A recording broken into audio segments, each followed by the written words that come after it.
दरअसल पार्षदों की यहाँ कोई सुनवाई नहीं हो रही है, इसीलिए सभी पार्षदों ने मिलकर एक पार्षद एकता मंच का गठन किया है। इस पार्षद एकता मंच के माध्यम से हम अपनी शिकायतें अधिकारियों को अवगत कराएंगे। आज भी आप देख रहे हैं लगभग 35 पार्षद यहाँ एकत्रित हुए हैं और सभी ने मिलकर अपनी समस्या रखी है। चूंकि अधिकारी यहाँ मिलते नहीं है, आज भी नगर आयुक्त साहब हमें यहाँ मिले नहीं है और नगर आयुक्त साहब की अनुपस्थिति में SNA साहब को हमने अपना ज्ञापन दिया है। हमारी सबसे पहली मांग ये है कि दोबारा से एक बोर्ड की बैठक बुलाई जाए जिसमें कि पार्षद अपनी समस्या रख सकें और अधिकारी उसमें उपस्थित रहेंगे तो सारी समस्याओं का निस्तारण भी होगा।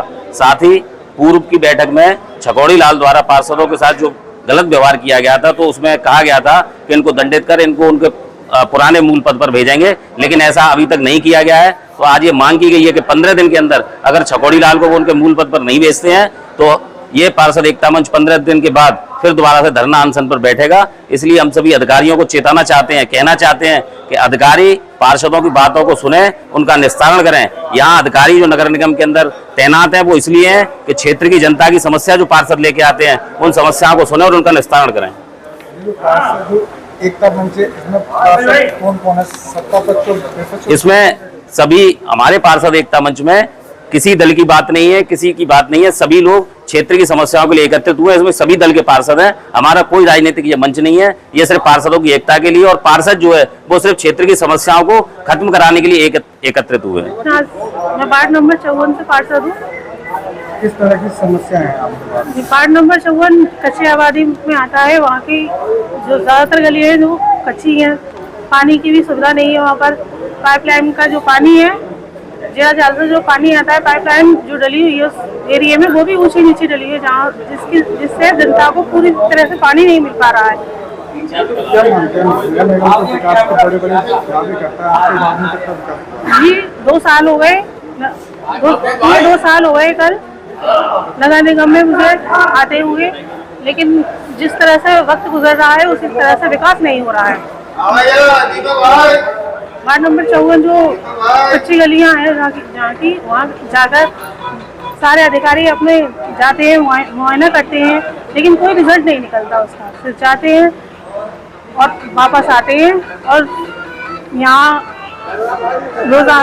नगर निगम में जो मैं आती हूँ भरी दोपहरी में धूप में आकर, लेकिन वो भी दिक्कतें नहीं देखी जा रही कि एक महिला पार्षद डेली परेशान हो रही है, जबकि नगर निगम में और सारे देश में ये नारा है कि महिला शक्ति अभियान चलाया जाता है कि महिला की पहले सुनी जाएगी।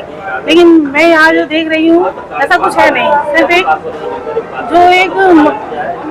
नेताओं ने जो नारा बना रखा है सिर्फ एक नारा ही है।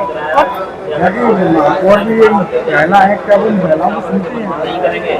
जी महापौर जी सुनती है महिलाओं को, बात जब कहते हैं तो सुनती है, लेकिन निवारण कुछ खास तौर पर नहीं होता है।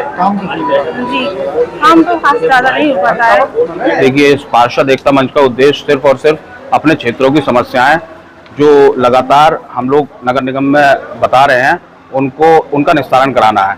क्योंकि अभी तक नगर निगम एक जाति विशेष को छोड़कर काम कर रहा है, एक विशेष समुदाय को छोड़ के काम कर रहा है और हम लगातार उस बात की शिकायतें कर रहे हैं, लेकिन कभी निस्तारण नहीं हो पा रहा।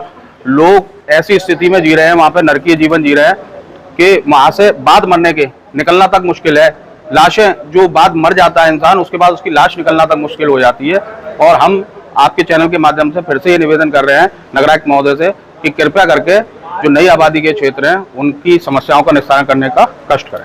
एकता मंच में कौन-कौन पार्षदों किस तरह की और समस्या है? देखिए, एकता मंच में सर्वदलीय पार्षद है, उसमें भाजपा से भी पार्षद हैं, सपा से भी हैं, कांग्रेस से भी हैं, निर्दलीय भी हैं, MIM से भी हैं, बसपा से भी हैं, सभी दल। क्योंकि ये दलगत राजनीति से हटकर हम लोग अपने क्षेत्र के विकास की बात कर रहे हैं। यहाँ पे आके इस मंच के माध्यम से हम लोग लगातार एक मुद्दा और उठा रहे हैं कि नगलाबरी पे जो जल निकासी की व्यवस्था नहीं है। क्योंकि आप भी देखते हैं, आपके चैनल ने भी तमाम बार दिखाया कि सर्विस रोड पे हर समय पानी भर जाता है और जो बस्तियां हैं उसमें पानी भर जाता है, क्योंकि कोई नाला है नहीं वहाँ पे प्रॉपर। और जिन क्षेत्रों में नाले बन रहे हैं वहाँ पानी की एक बूंद नहीं है और जहाँ वास्तविक में जरूरत है वहाँ नाले के लिए कोई सुनवाई नहीं हो रही। सबका साथ है और विकास कैसे संभव होगा? देखिए, हम लोग अपनी बात कहते रहेंगे, उसके लिए आगे हमें धरना भी करना पड़ेगा तो हम लोग धरना करेंगे, क्योंकि हम लोगों का उद्देश्य सिर्फ और सिर्फ नगर का विकास करना है, अपने क्षेत्र का विकास करना है।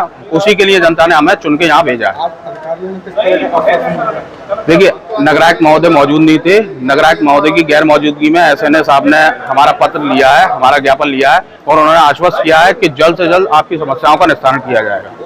ये फिरोजाबाद नगर निगम में जो पार्षद एकता मंच बनाने की जरूरत पड़ी है, लगातार नगर निगम के अंदर तानाशाही गुंडागर्दी चरम पर है।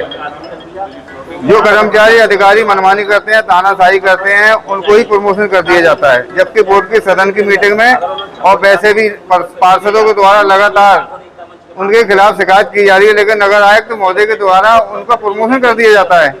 जो नगर निगम पर हावी हैं, काम पर कोई ध्यान नहीं है, सिर्फ भ्रष्टाचार पर नगर निगम पर चढ़ा हुआ है। इसके लिए क्षेत्रीय जनता के साथ अब नगर निगम से लेकर और मुख्यालय तक हम लोग धरना प्रदर्शन करेंगे, जनता के हित के लिए, जनता की समस्याओं के लिए। किस किस तरह की क्षेत्र में समस्या है, जलभराव की समस्या है, सीवर की समस्या है, निर्माण की समस्या है। ये तमाम ऐसी समस्या है। बिजली के पोल खाली पड़े, उन पर लाइटें नहीं आज तक। 2500 3000 लाइटें आती हैं, लाइटें पार्षदों को 5 लाइटें 3 लाइटें भीख की तरह मांग कर दी जाती हैं त्योहारों पर। अभी रमजानों में ईद पर त्योहार पर लाइटें नहीं मिल पाई हम लोगों को। तो कहीं न कहीं नगर निगम के अंदर एक बड़ा भ्रष्टाचार सीमा पर है। इसको लेकर हम लोग लगातार संघर्ष करेंगे और जनता के हित के लिए काम करेंगे।